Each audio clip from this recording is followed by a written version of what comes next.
పేరిట మీ అందరికీ షలోం. ప్రభువైన యేసు క్రీస్తు అతి శ్రేష్టమైన నామంలో నా ఆత్మీయ కుటుంబ సభ్యులందరికీ నా హృదయపూర్వక వందనాలు.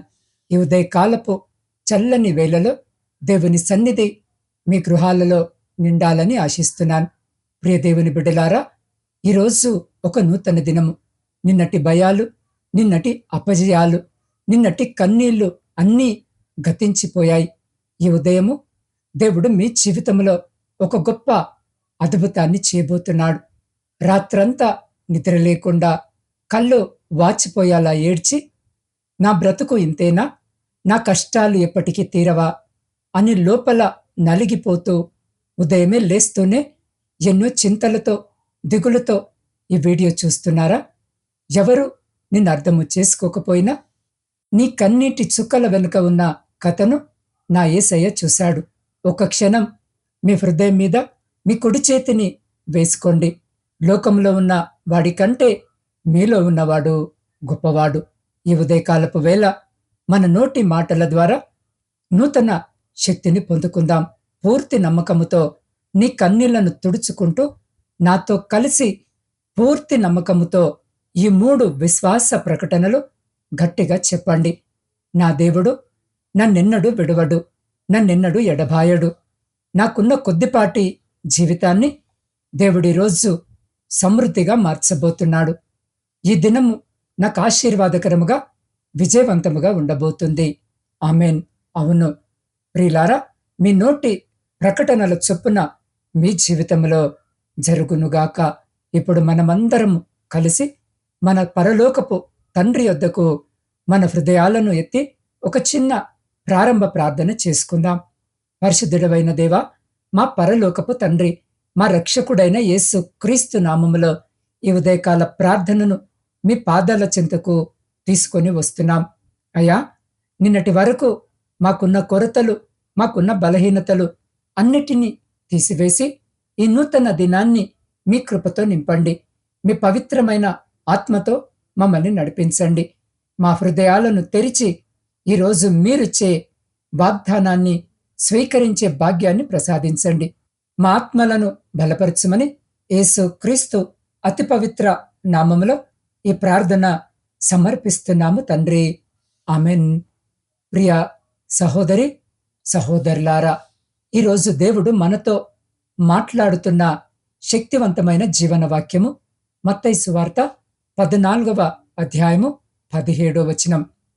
వారు ఇక్కడ మన యొద్ద 5 రొట్టెలను 2 చేపలను తప్ప మరేమీ లేదని ఆయనతో చెప్పిరి.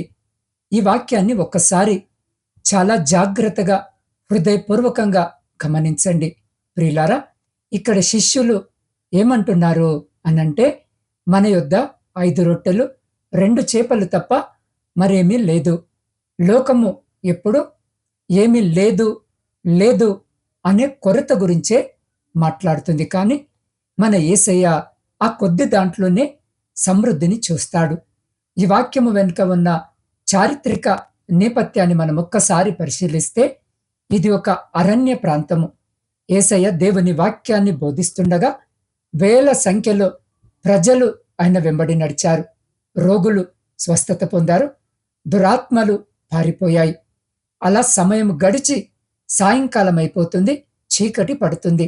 ఆ అరణ్యములో అంతమంది జనానికి ఆహారము దొరకడము అసాధ్యము. అప్పుడు శిష్యులు లౌకిక జ్ఞానముతో ఆలోచించారు. ప్రభువా, సమయం అయిపోయింది, ఇక్కడ ఏమి దొరకదు, వీరిని గ్రామాల్లోనికి పంపించేయి, వారి మట్టుకు వారి ఆహారము కొనుక్కుంటారు అని సలహా ఇచ్చారు. కానీ ప్రియులారా, మన కరుణామయుడైన యేసయ్య ఏమన్నాడో తెలుసా? వారు ఎక్కడికి వెళ్లాల్సిన అవసరం లేదు, మీరే వీరికి భోజనము పెట్టండి అని అన్నాడు. ఆ మాట వినగానే శిష్యులు కంగారు పడిపోయారు. అంత పెద్ద జన సమూహానికి ఆహారము పెట్టడము మానవ మాతృలకు సాధ్యమా? అప్పుడు ఆంద్రేయ అనే శిష్యుడు ఒక చిన్న బాలుడి దగ్గర ఉన్న 5 రొట్టెలను 2 చేపలను తీసుకుని వచ్చి, ప్రభువా, ఇన్ని వేల మందికి ఇదేమాత్రము సరిపోతాయి, ఇవి తప్ప మా దగ్గర ఏమీ లేవు అని చేతులెత్తేశాడు. అసలు ఆ పరిస్థితిని ఊహించుకోండి. అక్కడున్నది కేవలం 5 రొట్టెలు, 2 చేపలు. తినడానికి ఉన్నది 5,000 మంది పురుషులు, స్త్రీలను, పిల్లలను కలుపుకుంటే దాదాపు 15,000 మందికి పైగా జనము. మానవ జ్ఞానానికి అది కేవలము కొరత. కానీ దేవుని జ్ఞానానికి అది ఒక అద్భుతానికి ప్రారంభం. ప్రియ సహోదరి, సహోదరుడా, ఈరోజు ఉదయకాల సమయంలో ఈ వీడియో చూస్తున్న నీవు కూడా బహుశా అదే పరిస్థితిలో ఉన్నావేమో. నువ్వు కలిగి ఉన్నది చాలా కొంచెమే కదా అని దిగులు పడుతున్నావా? నా దగ్గర ఉన్నది కొంత జ్ఞానమే కదా, నాకున్న చదువు చాలా తక్కువ కదా, నా బ్యాంకు ఖాతాలో ఉన్న డబ్బులు చాలా కొంచెమే కదా, నేను చేసే ఈ చిన్న ఉద్యోగముతో, ఈ చిన్న వ్యాపారముతో, ఈ చిన్న వ్యవసాయంతో నా కుటుంబాన్ని ఎలా పోషించాలి? నాకున్న అప్పుల భారము ఇంత పెద్దది, కానీ నా సంపాదన ఇంత చిన్నది. ఈ లోకంలో నేనెలా రాణించాలి? నేను ఈ జీవన పోరాటాన్ని ఎలా కొనసాగించాలి? నాకిది ఏమాత్రము సరిపోదు.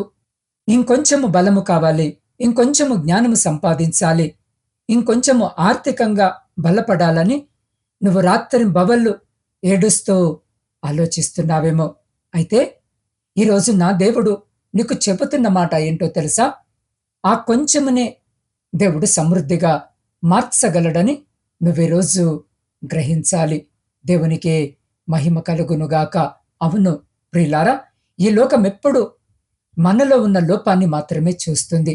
సమాజము నీ దగ్గరకు వచ్చి నీకేమి వచ్చు, నీ దగ్గర ఏముంది, నీ స్తోమత ఎంత, నీ ఆస్తి ఎంత అని నిన్ను అవమానిస్తూ ఉండవచ్చు. నీకిది తప్ప ఏమీ చేత కాదు అని నిన్ను తక్కువ చేసి మాట్లాడుతూ ఉండవచ్చు. కానీ నా యేసయ్య నీలో ఉన్న లోపాన్ని కాదు, నీలో ఉన్న కొద్దిపాటి బలాన్ని చూస్తున్నాడు. లోకమంటుంది నీకిది తప్ప ఏమి రాదు అని. కానీ నా దేవుడు అంటున్నాడు, నీకు ఇది వచ్చు కదా, చాలు, దానిని నా చేతుల్లో పెట్టు, నేను అద్భుతము చేస్తాను అని. ప్రతిసారి ప్రజలు ఇతరులో ఉన్న లోపాన్ని కనిపెడుతూ ఉంటారు. వారిలో ఉన్నటువంటి బలాన్ని మాత్రమే పూర్తిగా విస్మరిస్తూ ఉంటారు. కానీ గుర్తుపెట్టుకోండి, ఈ లోకములో పుట్టిన ప్రతి ఒక్కరూ ఏదో ఒక దానిలో ప్రావీణ్యులుగా ఉంటారు. అది కొంచెమే కావచ్చు, కానీ దానికి దేవుని అభిషేకము అనే పదును పెట్టగలిగితే వారు అద్భుతముగా మార్చబడతారు.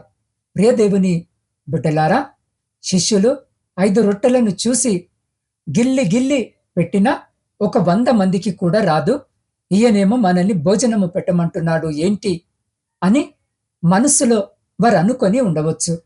బహుశా నువ్వు కూడా ఈ మాటలు వింటూ మనసులో అనుకుంటున్నావేమో, అయ్యా, మాటలకైతే ఏముంది, ఎన్నైనా చెప్పొచ్చు, కానీ ప్రాక్టికల్గా ఆలోచిస్తే ఇదయ్యే పని కాదు. నాకున్న ఈ చిన్న వ్యాపారము ఎప్పటికీ అభివృద్ధి అవుతుంది? ఈ చిన్న ఉద్యోగములో నేను మంచి స్థితికి ఎప్పుడొస్తాను? నా కుటుంబ ఆర్థిక పరిస్థితులు ఎప్పుడు మారుతాయి అని నువ్వు ఫిక్స్ అయిపోయావేమో. కానీ యేసయ్య శిష్యులతో ఏమన్నాడు తెలుసా? 5 రొట్టెలను 2 చేపలను నా యొద్దకు తీసుకురండి అని అన్నాడు.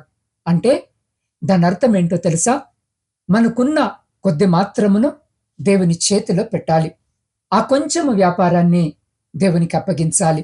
ఆ కొద్దిపాటి ఉద్యోగాన్ని, ఆ కొద్దిపాటి వ్యవసాయాన్ని, నీకున్న చిన్న కుటుంబాన్ని ఆయనకు సమర్పించాలి.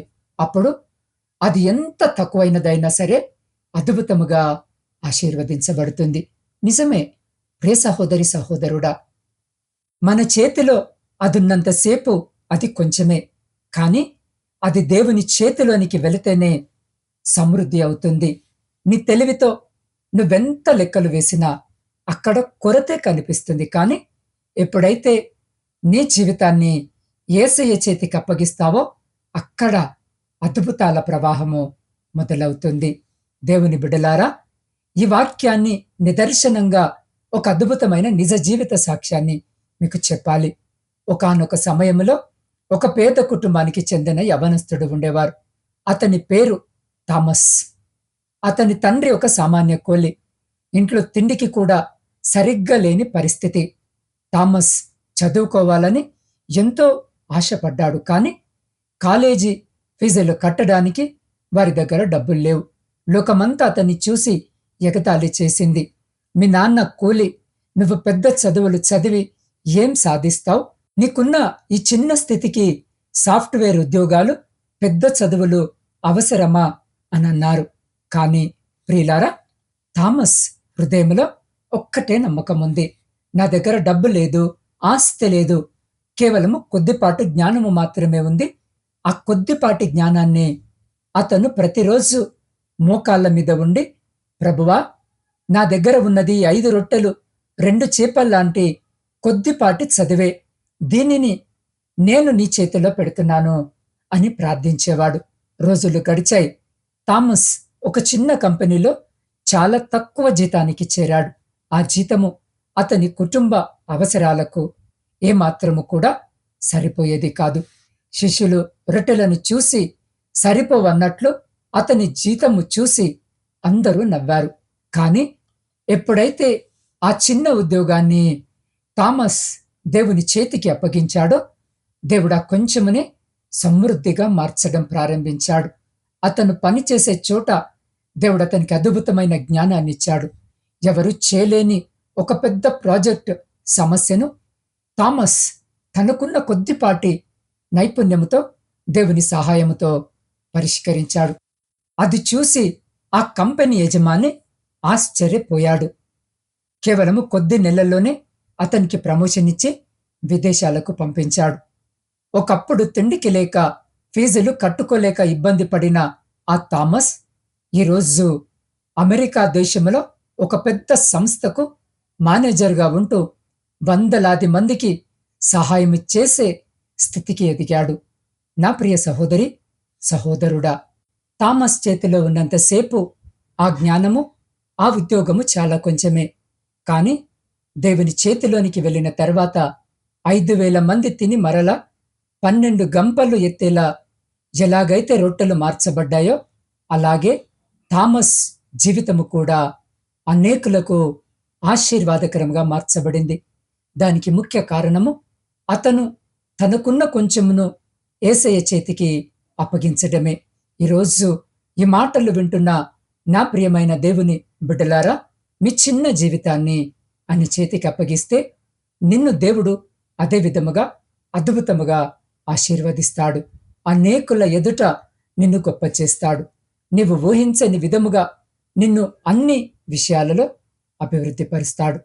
కాబట్టి నా ప్రియ సహోదరి, సహోదరుడా, ఈ సమయంలో ఈ మాటలు వింటున్న నీవు నీకున్న కొద్దిపాటి కుటుంబాన్ని, కొద్దిపాటి జీవితాన్ని, నీ కొద్దిపాటి ఉద్యోగాన్ని, నీ కొద్దిపాటి జీతమును, నీ కొద్దిపాటి వ్యవసాయమును, నీ కొద్దిపాటి వ్యాపారాన్ని దేవుని చేతిలో పెట్టు. అద్భుత రీతిగా దేవుడు దాన్ని ఆశీర్వదించలాగున ఈ సమయంలో వీలైతే మోకరించి లేదా నిలబడి ఉండి మీ కుడి చేతిని మీ హృదయంపై వేసుకొని, లేదా ఆకాశము వైపు మీ 2 చేతులెత్తి నాతో పాటు చిన్న ప్రార్థనలో ఏకీభవించండి. మహా పరిశుద్ధుడా, సర్వశక్తిమంతుడా, అరణ్యములో 5 రొట్టెలను 2 చేపలను ఆశీర్వదించి సమృద్ధిగా మార్చిన నా జీవము కలిగిన యేసయ్య, ఈ ఉదయకాల సమయంలో మీ పాద సన్నిధికి వచ్చిన ప్రతి ఒక్క బిడ్డను మీరు దీవించమని అడుగుతున్నాను. అయ్యా, ఈ వీడియో చూస్తూ ఎవరైతే కన్నీరు కారుస్తున్నారో, ఎవరైతే నా జీవితము ఇంతేనా, నా దగ్గర ఏమీ లేదు అని నిరాశలో ఉన్నారో, వారి మీద మీ హస్తాన్ని ఉంచండి. ఈరోజు నా ఆత్మీయ కుటుంబ సభ్యుల ఆర్థిక పరిస్థితులను నేను మీ పరిశుద్ధ నామంలో ఆశీర్వదిస్తున్నాను. వారి వ్యాపారాలలో ఉన్న నష్టాలు తొలగిపోవునుగాక. వారి చిన్న ఉద్యోగాలలో మీరు గొప్ప ప్రమోషన్లు దయచేయండి. వారి చేతి పనులను, వారి వ్యవసాయాన్ని మీరు సమృద్ధిగా దీవించండి. వారి అప్పుల భారాలన్నీ మీ పరిశుద్ధ నామంలో కరిగిపోవునుగాక. ప్రభువా, ఎంతో మంది దేవుని బిడ్డలు తమ కుటుంబాలను పోషించుకొనడానికి, తమ బిడ్డల చదువుల కోసము విదేశాలలో ఉండి ఎన్నో ప్రయాసలు పడుతున్నారు. గల్ఫ్ దేశాలలో, అమెరికా, లండన్, కెనడా వంటి ఇతర దేశాలలో ఉండి కష్టపడుతున్న ప్రతి ఒక్క కార్మికుడిని, ఉద్యోగిని, విద్యార్థులను మీరు జ్ఞాపకము చేసుకోండి. వారి ఆరోగ్యాలను రక్షించండి. వారు సంపాదించే ప్రతి రూపాయిని ఆశీర్వదించండి. వారి ద్వారా స్వదేశంలో ఉన్న వారి కుటుంబాలు ఆకలి బాధలు లేకుండా సమృద్ధిగా జీవించే భాగ్యాన్ని ప్రసాదించండి. ఈరోజు ఉద్యోగాల కోసము బయటకు వెళుతున్న వారి ప్రయాణాలలో తోడుగా ఉండండి. వ్యాపారాలు చేసేవారికి మంచి లాభాలను దయచేయండి. అనారోగ్యంతో బాధపడుతున్న ప్రతి ఒక్కరిని అనారోగ్యంతో బాధపడుతున్న ప్రతి ఒక్కరి శరీరంలోనికి యేసు నామములో స్వస్థత కలుగునుగాక. యేసు రక్తమే వారికి జయం. ఈ దినమంతటిలో వారికి ఎదురయ్యే ప్రతి అంధకార శక్తులను, దుష్ట ప్రణాళికలను, ఆటంకాలను నజరేయుడైన యేసు నామములో లయపరుస్తున్నాను. సాతాను బంధనాలు తెగిపోవునుగాక. ఈరోజు వారిల్లే ప్రతి చోట మీ కృప వారికి తోడయించండి. వారిని తలగా ఉంచండి, కానీ తోకగా ఉంచవద్దు. 5 రొట్టెలను 5,000 మందికి పైగా సరిపోయేలా చేసిన నా దేవుడు ఈరోజు నా ఆత్మీయ కుటుంబ సభ్యుల ఇండ్లలో పిడికెడు బియ్యాన్ని కొలువలేనంత సమృద్ధిగా మార్చబోతున్నందుకు మీకు స్తోత్రాలు. ప్రతి ఒక్కరి హృదయాలలో సమాధానాన్ని, సంతోషాన్ని నింపండి. దేవా, ఈ దినము జన్మదిన, వివాహ వార్షికోత్సవాలు జరిగించుకుంటున్న ప్రతి బిడ్డను మీరు జ్ఞాపకము చేసుకోండి. మీ నూతన దయాకిరీటం చేత ఆశీర్వదించండి. ఇతరత్ర సంతోషకరమైన కార్యాలు జరిగించుకుంటున్న బిడ్డల జీవితంలో కూడా అయ్యా సంతోషకరమైన కుటుంబ జీవితాన్ని బిడ్డలకు దయచేయమని వేడుకుంటున్నాం. ప్రాముఖ్యంగా ప్రపంచంలో శాంతిని, సమాధానాన్ని కలిగించి మీ పరిశుద్ధ నామానికి మహిమను తెచ్చుకోమని యేసు క్రీస్తు శక్తి కలిగిన నామంలో ప్రార్థించి స్తుతించి అడిగి పొందుకొని ఉన్నాము తండ్రి. ఆమెన్. ప్రియమైన దేవుని బిడ్డలారా, ఇకేమాత్రము భయపడకండి, దిగులు పడకండి. మీ దేవుడు మీతో ఉన్నాడు. ధైర్యంగా అడుగు ముందుకు వేయండి. మీకున్న కొంచెంనే దేవుడు అద్భుతంగా మార్చబోతున్నాడు. ఈరోజు ఒక అద్భుతమైన మాటను మీ గుండెల్లో ఎప్పుడూ ఉంచుకోండి. మీ చేతిలో ఉంటే అది కేవలము కొరత, అదే దేవుని చేతికిస్తే అది అంతులేని సమృద్ధి. ఈరోజు దేవుడిచ్చిన ఈ వాగ్దానాన్ని మీరు సంపూర్తిగా నమ్మి మీ జీవితంలో స్వతంత్రించుకోవాలి అని అనుకుంటే వెంటనే ఈ వీడియోను లైక్ చేయండి. అలాగే కిందున్న కామెంట్ సెక్షన్లో ఆమెన్ అని టైప్ చేసి మీ విశ్వాసాన్ని చాటండి. మీలాగే ఎంతో మంది నిరాశలో ఉన్న మీ స్నేహితులు, బంధువులు ఉంటారు కదా, వారికి ధైర్యాన్ని ఇవ్వడానికి ఈ వీడియోను కనీసము 3 షేర్ చేయండి. దేవుని వాక్యాన్ని పంచిపెట్టడంలో భాగస్వాములవ్వండి. ప్రియులారా, మీకెలాంటి ప్రార్థన అవసరతలు ఉన్నా, మీ మనసులో ఉన్న బాధను నాతో పంచుకోవాలనుకుంటే స్క్రీన్ మీద కనిపిస్తున్న నా వాట్సాప్ నంబర్కు మీ ప్రార్థన విన్నపాలను పంపించండి. నేను మీకోసము ప్రతిరోజు ప్రార్థిస్తాను. దేవుడు మిమ్మల్ని, మీ కుటుంబాలను సమృద్ధిగా దీవించునుగాక.